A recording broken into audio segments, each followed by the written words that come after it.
আৰক্ষীৰ টুপি আৰক্ষীৰ ইউনিফৰ্ম আৰক্ষীৰ বেশত চুৰিকাণ্ড ইমানুল সঞ্জয় আৰু প্ৰজ্ঞানৰ তিনিওজনৰ পকেটৰ পৰা ওলাল 7ডালকৈ সোণৰ চেইন 9টাকৈ মোবাইল 6টা আঙুঠি নগদ প্ৰায় 1 লাখ টকা বঙাইগাঁও আৰক্ষীৰ জালত পৰিল ইমানুল হক সঞ্জয় দাস আৰু প্ৰজ্ঞান নাৰ্জাৰী দিছপুৰৰ পৰা গ্ৰেপ্তাৰ হৈ আটাইকেইজন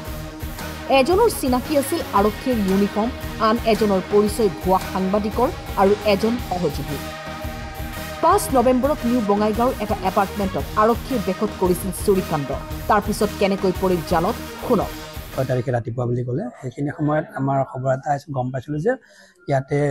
মিছেছ চক্ৰৱৰ্তীৰ ঘৰত এপাৰ্টমেণ্টত তেওঁৰ চুৰ হৈছিল আৰু চুৰে তেওঁৰ ঘৰৰ সম্পূৰ্ণ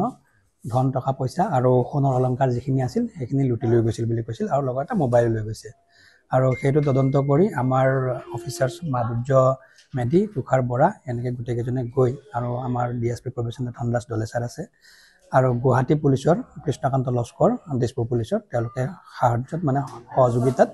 আমি 3জন চোৰক কৰায়ত্ব কৰিবলৈ সক্ষম হওঁ আৰু এই ঘটনাৰ লগত যিখিনি চুৰি সামগ্ৰী আছে সম্পূৰ্ণ চুৰি সামগ্ৰী আমি ৰিকভাৰ কৰিবলৈ সক্ষম হওঁ আৰু এতিয়ালৈকে আমি 3জন চোৰ কৰায়ত্ব কৰা হৈছে আৰক্ষীৰ বেশত আহিছে সজীৱ বুলি দেখিছোঁ আমি স্যাৰ তেওঁলোকে চুৰি কৰিবৰ সময়ত আৰক্ষীৰ বেশত আহিছিল নে কি আছিল আমি তদন্ত কৰি আছোঁ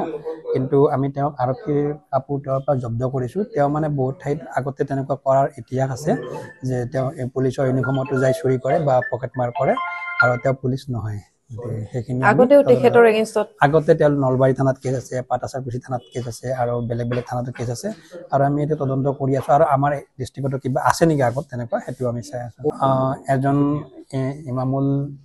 হক কোনোবা এটা পৰ্টেলৰ সাংবাদিক বুলি তেওঁ কৈছে কোন পৰ্টেল এতিয়ালৈকে আমি কৰা নাই আৰু কিমান দূৰ সত্য আমি সেইটো চাবলৈ বাকী আছে বঙাইগাঁৱৰ পৰা উত্তম বৰ্মনৰ ৰিপৰ্ট টাইম 8